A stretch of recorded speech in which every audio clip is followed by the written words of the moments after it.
See, I'm not one of these people who's worried about everything. You got people like this around you. Country's full of them now. People walking around all day long, every minute of the day, worried about everything. Worried about the air, worried about the water, worried about the soil. Worried about insecticides, pesticides, food additives, carcinogens. Worried about radon gas, worried about asbestos. Worried about saving endangered species. Let me tell you about endangered species, all right?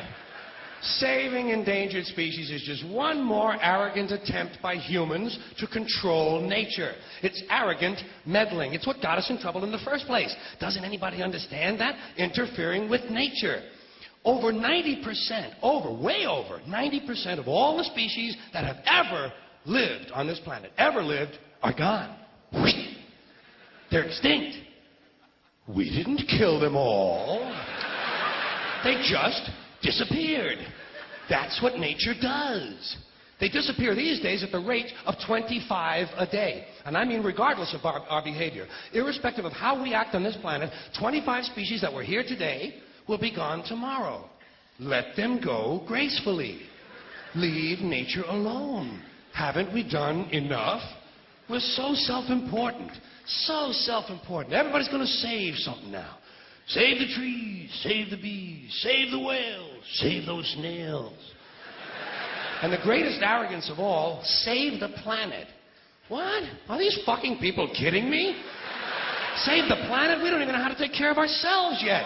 We haven't learned how to care for one another. We're going to save the fucking planet? I'm getting tired of that shit. Tired of that shit. Tired. I'm tired of fucking Earth Day. I'm tired of these self-righteous environmentalists, these white bourgeois liberals who think the only thing wrong with this country is there aren't enough bicycle paths. People trying to make the world safe for their Volvos. Besides, environmentalists don't give a shit about the planet. They don't care about the planet. Not in the abstract, they don't. Not in the abstract, they don't. You know what they're interested in? A clean place to live. Their own habitat. They're worried that someday in the future they might be personally inconvenienced. Narrow, unenlightened self-interest doesn't impress me. Besides, there is nothing wrong with the planet. Nothing wrong with the planet. The planet is fine. The people are fucked. Difference. Difference. The planet is fine. Compared to the people, the planet is doing great. It's been here 4.5 billion years. Did you ever think about the arithmetic? Planet has been here 4.5 billion years. We've been here, what, 100,000? Maybe 200,000? And we've only been engaged in heavy industry for a little over 200 years. 200 years versus 4.5 billion. And we have the conceit to think that somehow we're a threat? That somehow we're going to put in jeopardy this beautiful little blue-green ball that's just a-floating around the sun? The planet has been through a lot worse than us. Been through all kinds of things worse than us. Been through earthquakes, volcanoes, plate tectonics, continental drift, solar flares, sunspots, magnetic storms, the magnetic reversal of the poles, hundreds of thousands of years of bombardment by comets and asteroids and meteors, worldwide floods, tidal waves, worldwide fires, erosion, cosmic rays, recurring ice ages, and we think some plastic bags and some aluminum cans are going to make a difference? The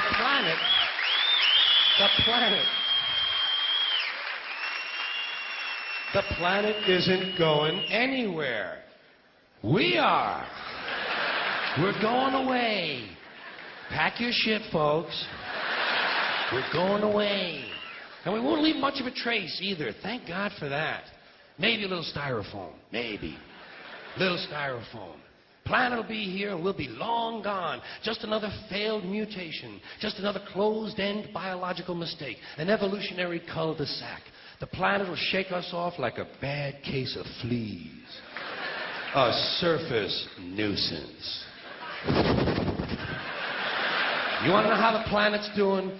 Ask those people at Pompeii who are frozen into position from volcanic ash how the planet's doing. Want to know if the planet's all right? Ask those people in Mexico City or Armenia or 100 other places buried under thousands of tons of earthquake rubble if they feel like a threat to the planet this week. How about those people in Kilauea, Hawaii, who build their homes right next to an active volcano and then wonder why they have lava in the living room? The planet will be here for a long, long, long time after we're gone, and it will heal itself, it will cleanse itself, because that's what it does. It's a self-correcting system. The air and the water will recover, the earth will be renewed, and if it's true that plastic is not degradable, well, the planet will simply incorporate plastic into a new paradigm, the earth plus plastic. The earth doesn't share our prejudice towards plastic. Plastic came out of the earth. The earth probably sees plastic as just another one of its children. Could be the only reason the earth allowed us to be spawned from it in the first place. It wanted plastic for itself. Didn't know how to make it. Needed us. Could be the answer to our age-old philosophical question, why are we here? Plastic. Assholes. So, the plastic is here. Our job is done. We can be phased out now. And I think that's really started already, don't you? I mean, to be fair, the planet probably sees us as a mild threat, something to be dealt with. And I'm sure the planet will defend itself in the manner of a large organism, like a beehive or an ant colony can muster a defense. I'm sure the planet will think of something. What would you do if you were the planet trying to defend against this pesky, troublesome species? Let's see. What might... viruses. Viruses might be good. They seem vulnerable to viruses. And viruses are tricky, always mutating and forming new strains whenever a vaccine is developed. Perhaps this first virus could be one that compromises the immune system of these creatures. Perhaps a human immunodeficiency virus, making them vulnerable to all sorts of other diseases and infections that might come along. And maybe it could be spread sexually, making them a little reluctant to engage in the act of reproduction. Well, that's a poetic note. And it's a start. And I can dream, can't I? See, I don't worry about the little things. Bees, trees, whales, snails. I think we're part of a greater wisdom than we will ever understand. A higher order. Call it what you want. You know what I call it? The big electron. The big electron. Whoa. Whoa. Whoa. It doesn't punish. It doesn't reward. It doesn't judge at all. It just is. And so are we. For a little while. Thanks for being here with me for a little while tonight.